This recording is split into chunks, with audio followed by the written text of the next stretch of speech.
Story. This man lost his leg while fighting for our country in Afghanistan.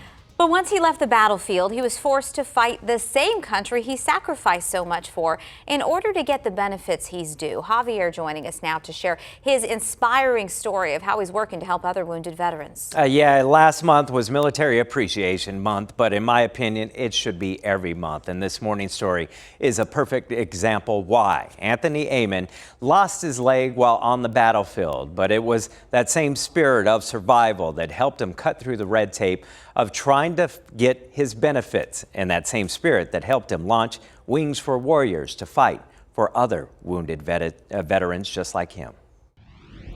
Anthony Amon joined the Navy in 2002. Years later, he was deployed to Afghanistan with the 2nd Battalion, 7th Marines as a hospital corpsman, their doc.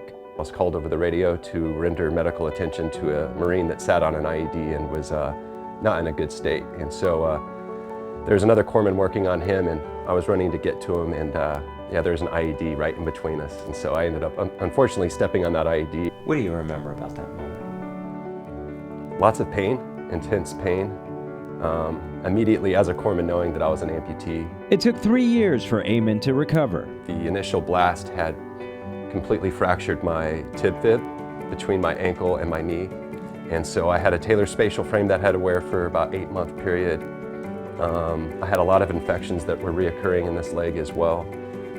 I had some done to my hand and wrist, and just the initial amputation and a couple of revisions as well. Despite the obstacles of learning to live life as an amputee, the Purple Heart recipient found himself in a different fight. I was wrongfully denied Social Security for 2.5 years, traumatic servicemen's group life insurance, and I had to fight the government that I so bravely fought for and lost a limb for and lost friends with, and so fighting a system that should have been fighting for me at that time in my life really kind of encouraged me to help fight for others once I received those benefits. That's how Wings for Warriors started, a nonprofit organization that's helped 5,000 wounded veterans. Wings for Warriors was born to help travel the Wounded Warriors families to visit their healing heroes. And it was also a chance for me to help others, really helping the wounded like I was supposed to on the battlefield, but in a different way. This weekend, he and his organization will be honored at the Productive Business Summit. The Warrior Heroes Award was created specifically for wounded warriors who are making a difference and an impact in their community and abroad. And as you've heard Anthony's story, there's no doubt that he fits the mold. People that are volunteering for organizations really do know what it takes to get them to be a successful organization.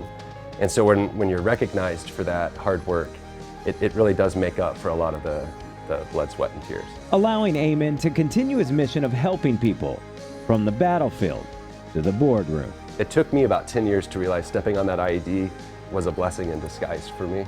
I'm so blessed. I've got a beautiful family, an amazing organization that serves so many people across the country, and just looking back on that whole journey from the moment that bomb went off until right here with you guys, it's just, my life has been an incredible ride. To put that all into perspective, now Wings for Warriors, an amazing organization. As mentioned, it's helped 5,000 plus wounded veterans across the United States, and they're always looking for donations and volunteers. Now, he's decided to step away from his organization, and he says it's time to be a little selfish right now. He wants to get his degree in health management. He's also working on a book and also working on a screenplay, so we could see this amazing story on the big screen indeed. But this weekend, he will receive the Warrior Heroes Award at the Productive Business Summit happening at the Salvation Army Ray and Kroc Center. Tickets are still available out there. Here's our GMAS connection. So in talking to Anthony, he says it was April's cousin Brian who actually inspired him to enlist, and he credits him with changes his entire life. That guy's done so much. He's It's got amazing. an incredible story to does. tell and really Nice impacting family people. too. Oh, beautiful family. Just a beautiful person indeed. It's great spending time with someone like that, and you just realize how much sacrifice is going, not only his sacrifice, but all of our military veterans and those current right now. And how little the rest of us have done. Yeah. I think about that every time I see these guys. Yeah, they signed that blank check to the country. Thank you for telling the story. Thanks.